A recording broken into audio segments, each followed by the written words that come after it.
சக்கரவர்த்தி அசோகன் வந்து பார்த்தீங்கன்னா, அவர் வந்து அந்த புத்த சமயத்தை வந்து அந்த காலத்தில வந்து தேரவாதம், தேரியவாதம்னு சொல்லுவாங்க. ஒரு 18 வாதங்கள் இருந்தது. நாங்க தான் பௌத்தம் அப்படின்னு சொல்லிட்டு இருந்தாங்க. அதில ஒரு வாதம் வந்து பாலி மொழியோட வாதம். வாதம்ன்றது ஒரு சமயம் மாரி. அந்த இது வந்து புத்தர கனெக்ஷன் வருது.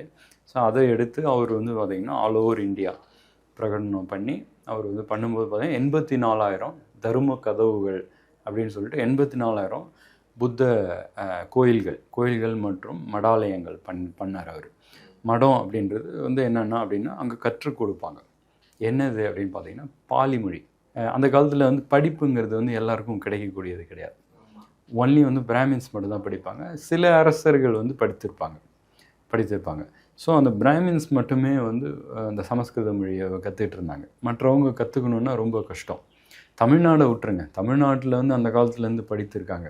அப்போது பிராமணர்கள் என்ன பண்ணுறாங்கன்னா, பிராமணர்கள் அவர்கிட்ட எதிர்ப்பை தெரிவிக்கிறாங்க. இந்த மாதிரி எல்லாருக்கும் கற்றுக் கொடுக்குறீங்க, மிகவும் தப்பானது சொல்கிறாங்க.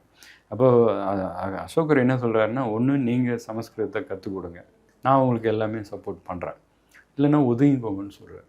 அப்போது அதுலேருந்து வந்தது தான் பார்த்திங்கன்னா அந்த பள்ளின்ற வார்த்தை. திருச்சிராப்பள்ளி, பள்ளிகொண்டான், பள்ளிக்கரணை இங்கே இருக்குது இல்லைங்களா. ஸோ அப்போ மடப்பள்ளி அப்படிங்கிறது கூட பார்த்திங்கன்னா மடத்தில் இருந்து படிக்கிற பள்ளி இல்லைங்களா.